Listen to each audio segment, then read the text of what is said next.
Welcome back to the another lecture. आज के इस नए लेक्चर में आप सभी का स्वागत है। आज के इस लेक्चर में हम करने वाले हैं क्विक रिवीजन लाइट और प्रॉपर्टीज ऑफ लाइट, यानी प्रकाश और प्रकाश के गुण के बारे में। तो चलिए शुरू करते हैं कि हाँ भाई, क्या होता है प्रकाश और क्या होते हैं प्रकाश के गुण। इस लेक्चर के हम अंदर डिस्कस करने वाले हैं प्रकाश क्या है, प्रदीप्त वस्तुएं, अप्रदीप्त वस्तुएं और प्रकाश के गुणों के बारे में। ओके, तो लेट्स गेट स्टार्टेड। तो सबसे पहली बात आ जाती है लाइट। लाइट को हम पहले भी डिफाइन कर चुके हैं। लाइट क्या होती है? लाइट एक प्रकार की एनर्जी है। क्या है? एनर्जी। लाइट एक प्रकार की एनर्जी है जो हमारी आंखों को दृष्टि की संवेदना यानी हमें देखने के लिए प्रेरित करती है। यानी जो भी चीज हम देख रहे हैं वो सब किसकी वजह से देख रहे हैं? लाइट की वजह से देख रहे हैं। वहीं अगर आप कमरे की लाइट ऑफ कर दे तो क्या दिखाई देगा? कुछ भी नहीं, है ना। बात क्या है, वो लाइट कहते जल रही है तभी तो हम देख पा रहे हैं। तो लाइट क्या करती है? हमारे अंदर सेंसेशन उत्पन्न करती है, किसको? देखने के लिए। ठीक है, दृष्टि की संवेदना उत्पन्न करती है जिसके कारण हम देख पाते हैं। और एक बात, it travels in a straight line. ये क्या है? सीधी रेखा में। ठीक है, क्या? सीधी रेखा में चलती है। प्रकाश सीधी रेखा में चलता है। ठीक है, प्रकाश सीधी रेखा में चलता है। तो what is light? Light is energy. ठीक है, प्रकाश एक प्रकार की ऊर्जा है जो हमारी आंखों में दृष्टि की संवेदना को उत्पन्न करता है। Okay, next, what are the things that emit lights? ऐसी कौन सी चीजें हैं जो लाइट उत्पन्न करती हैं और जो लाइट उत्पन्न नहीं करती हैं? देखो भाई, सीधी बात, लाइट के उत्पन्न होने और ना होने की ऊपर हमने वस्तुओं को दो चीजों में बांटा है। एक होती है प्रदीप्त वस्तुएं, प्रदीप्त वस्तुएं। ठीक है, तो ऐसी वस्तुएं जो लाइट उत्पन्न करती हैं उनको हम कहते हैं प्रदीप्त वस्तुएं, इंग्लिश में कहते हैं ल्यूमिनस। ठीक है, ल्यूमिनस थिंग्स। ठीक, और ऐसी वस्तुएं जो लाइट उत्पन्न नहीं करती हैं उनको हम क्या कहते हैं? अप्रदीप्त वस्तुएं। क्या कहते हैं? अप्रदीप्त वस्तुएं। ओके, तो याद रखेगा। और what are the things that emit lights? That's called प्रदीप्त वस्तुएं। ऐसी वस्तुएं जो प्रकाश उत्पन्न करती हैं प्रदीप्त वस्तुएं कहलाती हैं, और ऐसी वस्तुएं जो प्रकाश उत्पन्न नहीं करती हैं उनको वो क्या कहलाती हैं? अप्रदीप्त वस्तुएं। जस्ट लाइक कि अगर पेन है, ठीक है, ये खुद से लाइट उत्पन्न नहीं कर रहा है। ठीक है, ये पेन है, ये खुद से लाइट उत्पन्न नहीं कर रहा है, या फिर ये पीछे दीवार है, ये खुद से लाइट उत्पन्न नहीं कर रही है, प्रकाश उत्पन्न नहीं कर रही है, तो ये किस में आती है? ये अप्रदीप्त वस्तुओं में आते हैं।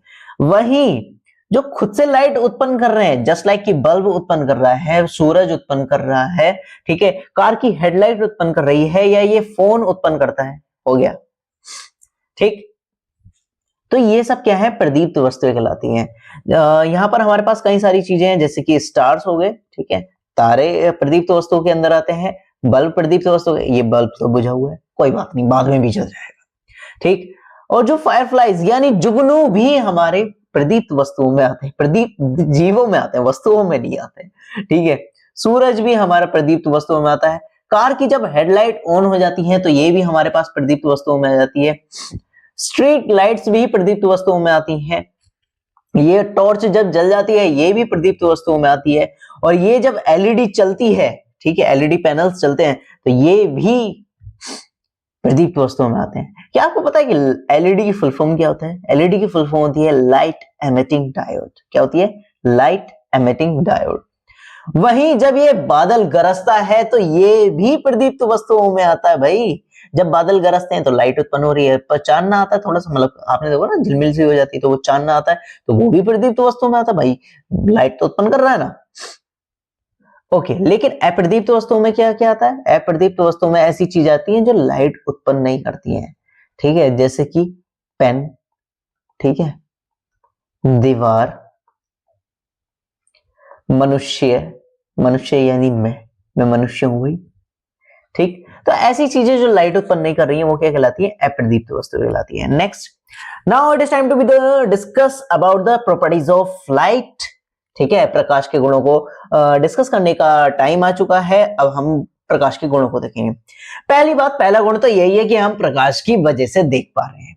सबसे पहला गुण क्या है? हम प्रकाश की वजह से देख पा रहे हैं। प्रकाश के कारण हम वस्तुओं को देख पाते हैं, लेकिन प्रकाश स्वयं दिखाई नहीं देता है। ठीक है, प्रकाश के कारण हम वस्तु को देख तो पाते हैं लेकिन प्रकाश स्वयं दिखाई नहीं देता है। ओके, सेकंड, प्रकाश क्या है, विद्युत चुंबकीय तरंगों के रूप में चलता है। विद्युत चुंबकीय तरंगे क्या है, जिसमें इलेक्ट्रिक वेव्स यानी विद्युत तरंगे और मैग्नेटिक यानी चुंबकीय तरंगे दोनों, ठीक है, क्या, जिसमें विद्युत तरंगे तथा चुंबकीय तरंगे दोनों हो, ऐसी तरंगों को हम विद्युत चुंबकीय तरंगे कहते हैं। और प्रकाश हमारा इसी रूप में चलता है। एक मिनट, इसका कलर व्हाइट कर लेते हैं, ठीक है। प्रकाश हमारा इस तरीके से ही चलता है, जैसे कि हमने ये वेव्स बना दी, ठीक। तो एक तरंग तो ऐसे जाएगी, ऊपर नीचे ऊपर नीचे ऊपर नीचे ऊपर नीचे, टुंग टुंग टुंग। एक ऐसे जाएगी पैरेलल इसके 90 डिग्री एंगल पर, पूरी यहां से यहां तक, ठीक है। मतलब एक ऐसे जा रही है तो एक ऐसे जाएगी। हमने ये तो देख लिया कि हाँ भाई कौन सी, एक अगर वेव ऐसे जा रही है तो एक वेव ऐसे जाएगी, ठीक है, एक दूसरे के 90 डिग्री एंगल पर जाती है। इसे ही हम विद्युत चुंबकीय तरंगे कहते हैं। और प्रकाश हमारा विद्युत चुंबकीय तरंगों के रूप में चलता है। लेकिन जो खड़ी वाली होती है, ठीक है, तो वो हो गई हमारे पास इलेक्ट्रिक, ठीक है, विद्युत तरंग है ये, विद्युत तरंग। और जो हमारे पास इसके 90 डिग्री एंगल यानी इस तरीके से होती है, ठीक है, तो ये होती है हमारे पास ये कहां गया, ये होती है हमारे पास चुंबकीय तरंगे, चुंबकीय तरंग, ठीक है। यानी जो इस तरीके से खड़ी है वो हमारे पास विद्युत तरंग है, और जो इस तरीके से है वो हमारे पास चुंबकीय तरंगे हैं, ठीक है। अब ये एक इधर को जाएगा, एक इधर को जाएगा, इस तरीके, एक मिनट, इस तरीके से चलते रहेंगे, इस तरीके से चलते रहेंगे, इस तरीके से चलते रहेंगे, एक मिनट हो नहीं रहा है, ठीक है, चलो कोई बात नहीं, ठीक। तो आप समझ तो गए ना, प्रकाश क्या है, विद्युत चुंबकीय तरंगों को मिलता है के रूप में चलता है। विद्युत चुंबकीय तरंगे क्या होती है, विद्युत तरंग और चुंबकीय तरंगों का कॉम्बिनेशन होता है, ठीक है। नेक्स्ट आगे हम नेक्स्ट गुण को देखते हैं। दृश्य प्रकाश की जो तरंग दैर्घ्य होती है, वेवलेंथ, वो 3900 एंगस्ट्रॉम से लेके 7800 एंगस्ट्रॉम, जो प्रकाश जिसकी वजह से हम देख पा रहे हैं उसकी जो तरंग दैर्घ्य है वो 3900 एंगस्ट्रॉम से 7800 एंगस्ट्रॉम के बीच में होती है, ठीक है। ये आप क्राइटेरिया याद रखें मेनली, ठीक है, एमसीक्यूज के लिए बहुत ही ज्यादा इंपॉर्टेंट क्वेश्चन है। Okay, now it is time to be the next property of the light. प्रकाश को चलने के लिए माध्यम की आवश्यकता नहीं होती। माध्यम इन द सेंस मीडियम, ठीक है। मीडियम क्या होता है जी, जैसे कि यहां पर हमारी पृथ्वी पर मीडियम क्या है, हवा है, ठीक है। मैं मतलब एक कॉमन सेंस में बात कर रहा हूं, हवा है हमारे आसपास वातावरण में, लेकिन अंतरिक्ष में तो हवा नहीं है, ना गैस है ना कुछ है, तब भी तो प्रकाश चल ही रहा है। तो वो क्या है, मैंने पहले अभी बताया कि विद्युत चुंबकीय तरंगों के रूप में चलता है। तो प्रकाश को चलने के लिए माध्यम की आवश्यकता नहीं होती, उसे कोई जरूरत नहीं है कि हाँ भाई मुझे कुछ चाहिए, लोहा हो या फिर कहते हैं हवा हो, गैस हो, मुझे नहीं चाहिए, मैं चल सकता हूं खुद से, प्रकाश का ये कहना है, ठीक है। लेकिन एक बात और बता दूं, इतनी स्पीड से चलता है ना प्रकाश, प्रकाश की चाल अगर आपने सुनी होश उड़ जाएंगे। प्रकाश निर्वात में चल सकता है, लेकिन निर्वात में प्रकाश की चाल 3 × 10⁸ मीटर पर सेकंड होती है। इसका मतलब समझ रहे हो आप, एक सेकंड के अंदर 3 लाख किलोमीटर, यानी इतने मैं बोला हूं, इतने प्रकाश 3 लाख किलोमीटर चल चुका होगा, ठीक है। और ठीक है, इतने मैं बोला हूं, इतने प्रकाश 3 लाख किलोमीटर चल चुका होगा। सपोज कर सकते हैं आप, मतलब इतनी स्पीड से, ठीक है, एक सेकंड के अंदर 3 लाख किलोमीटर। तो प्रकाश की चाल आपको पता चल गई, प्रकाश की चाल होती है 3 × 10⁸ मीटर पर सेकंड, ठीक है। हम इसको इस तरीके से भी लिख सकते हैं, या फिर हम लिख सकते हैं 3 km पर सेकेंड, ओके। 3 km लिख दिया मैंने, सॉरी 3 लाख लिखना था, sorry, it's my mistake, let's correct it 3 lakh kilometre पर सेकेंड, अब सही है, ठीक है। Now it is time to the next property of the to discuss the next property, प्रकाश के गुण। प्रकाश चमकदार और चिकने पृष्ठों से टकराकर परावर्तित हो जाता है, जो कि हम जिस चैप्टर से रिलेटेबल में पढ़ा रहा हूं उस चैप्टर के अंदर डिस्कस करने वाले हैं, जो कि नेक्स्ट उसमें रिवीजन होगा भी, जिसको हम क्या कहते हैं, प्रकाश जब चमकदार और चिकने पृष्ठों से टकराकर उसी माध्यम में वापस लौट जाता है उसको हम कहते हैं परावर्तन। जैसे कि मैं कहते शक्ल होती है, ठीक है, हम रोज अपनी शक्ल देखते हैं, भले से बुरी है लेकिन फिर भी देख लेते हैं, ठीक है। अब लड़कियां तो मेकअप कर करके बस रहने दो, छोड़ो ये बातें, ठीक। तो बात क्या है, जो हम कुर्सी देख रहे हैं या फिर कुछ भी देख रहे हैं, वो सब किसकी वजह से देख रहे हैं? प्रकाश के परावर्तन की वजह से देख रहे हैं। क्यों? क्योंकि लाइट पड़ी, ठीक है, लाइट कुर्सी पर पड़ी फिर तो हमें दिखाई दी, ठीक है। लाइट कहते इस मेज पर पड़ रही है तब मुझे दिखाई दे रही है, ठीक है। लाइट मेरे कप पर पड़ रही है तब मुझे वो कप दिखाई दे रहा है। तो अगर किसी पृष्ठ से टकराकर, ठीक है, जब कोई प्रकाश किरण आती है और वो उसी पृष्ठ से टकराकर वापस लौट जाती है, उसको हम क्या कहते हैं? प्रकाश का परावर्तन कहते हैं। और ये हमारे पास प्रकाश की बहुत अच्छी प्रॉपर्टी होती है। आने वाली किरण आपतित किरण, जाने वाली किरण परावर्तित किरण, और इसके बीच में इन सब चीजों को डिफाइन करने के लिए होती है अभिलंब, 90 degree angle from the this कहते हैं दिस पृष्ठ, ठीक है, दिस सरफेस। आधी इंग्लिश आधी हिंदी, कोई बात नहीं, ठीक है। तो आप याद रखेंगे, प्रकाश चमकदार और चिकने पृष्ठों से टकराकर वापस उसी माध्यम में लौट जाता है, तो इसी को हम क्या कहते हैं? प्रकाश का परावर्तन, ठीक है, प्रकाश का परावर्तन कहते हैं। ओके, तो यानी अगर आपको आगे से याद आए कि हाँ भाई मेरी शक्ल, मैं किसी कुर्सी को देख रहा हूं या मैं किसी को भी देख रहा हूं, तो वो किसकी वजह से दिखाई दे रही है? वो हमें परावर्तन की घटना की वजह से दिखाई दे रही है। परावर्तन की घटना को हम डेफिनेशन में कैसे डिफाइन करेंगे? यदि कोई प्रकाश किरण किसी माध्यम में आती है तथा पृष्ठ से टकराकर, क्या?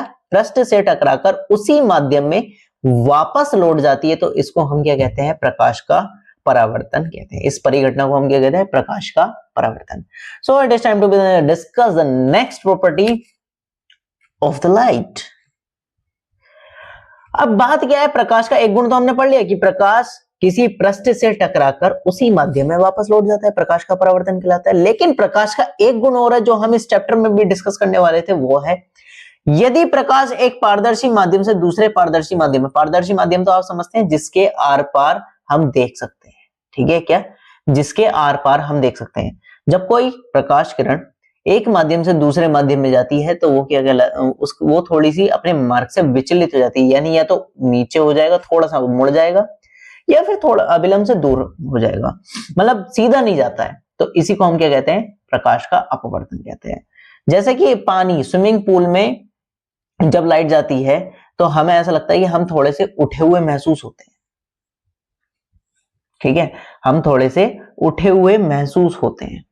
अब वो बाद में डिस्कस करेंगे क्यों होते हैं, लेकिन आप याद रखें कि जब कोई भी एक मिनट, सॉरी, आप याद रखेंगे प्रकाश का एक गुण, यदि प्रकाश एक माध्यम से दूसरे माध्यम में जाता है तो वह अपने मार्ग से विचलित हो जाता है, ठीक है, इसी को हम प्रकाश का अपवर्तन कहते हैं। So now it is time to summarize all the things, ठीक है, जो हमने आज डिस्कस किए। सबसे पहले हमने लाइट के बारे में डिस्कस किया। लाइट क्या है? लाइट एक प्रकार की ऊर्जा है जो हमारे अंदर दृष्टि की संवेदना को उत्पन्न करता है, यानी हमें देखने के लिए प्रेरित करता है। हम देख रहे हैं, वो किसकी वजह से देख रहे हैं? लाइट की वजह से देख रहे हैं। तो light is a energy, okay. और जो some things that emit lights, एक मिनट, just a moment, some things, कुछ चीजें जो लाइट इमिट करती हैं, जो लाइट जलाती हैं, जैसे कि फायर यानी आग, द सन सूरज, लाइट बल्ब्स, स्टार्स, फायरफ्लाइज यानी जुगनू, फ्लैश लाइट्स एंड टेलीविजन, हमारी फेवरेट चीज, ओके। और स्पीड ऑफ लाइट में आपको सबसे मेन इंपॉर्टेंट दो चीजें हमने इसमें मेन इंपॉर्टेंट, जो हमारे पास प्रकाश है वो विद्युत चुंबकीय तरंगों के रूप में चलता है, ठीक है। दूसरी बात, जो प्रकाश की चाल है वो कितनी होती है? 3 लाख किलोमीटर इन 1 सेकेंड, एक सेकेंड के अंदर 3 लाख किलोमीटर। दूसरी बात, जो हमारे पास प्रकाश की तरंग दैर्घ्य है वो कितनी होती है? 3900 एंगस्ट्रॉम से 7800 एंगस्ट्रॉम थी ना, 7800 एंगस्ट्रॉम, जस्ट ए मिनट, हाँ 7800 एंगस्ट्रॉम, सॉरी, ठीक है, 7800 एंगस्ट्रॉम। ये 3 पॉइंट्स ऐसे हैं जो पूछे जाते हैं किसके अंदर? एमसीक्यूज के अंदर फॉर यूपी बोर्ड्स या फिर अदर स्टेट बोर्ड्स, ठीक है। बहुत ज्यादा मेन इंपोर्टेंट क्वेश्चंस होते हैं ये। कौन कौन से? कि प्रकाश की चाल कितनी होती है, वो कितनी होती है 1 सेकंड के अंदर 3 लाख किलोमीटर, या फिर हम साइंटिफिक लैंग्वेज में या मतलब जो किताबी भाषा है उसमें लिख सकते हैं 3 गुणा 10 की घात 8 मीटर पर सेकेंड, मीटर पर सेकेंड। मात्रक का आप सभी ध्यान रखिए, ठीक है। दूसरी बात, हमने प्रकाश की तरंग दैर्ध्य बताई, वो क्या है 3900 एंगस्ट्रॉम से लेके 7800 एंगस्ट्रॉम, 7200 याद आ रहा है बार बार आज, क्या बात है, ठीक। फिर उसके बाद एक पॉइंट और, जो प्रकाश है वो विद्युत चुंबकीय तरंगों के इलेक्ट्रोमैग्नेटिक वेव्स के रूप में चलता है। ओके, सो आज के लेक्चर होता है खत्म, ठीक है। आज की वीडियो यहाँ पर ही समाप्त होती है। अगर वीडियो पसंद आए तो लाइक करें एंड सब्सक्राइब करें। Tata bye bye, see you, मिलते हैं जल्दी नेक्स्ट लेक्चर में with a new topic. Bye bye, see you.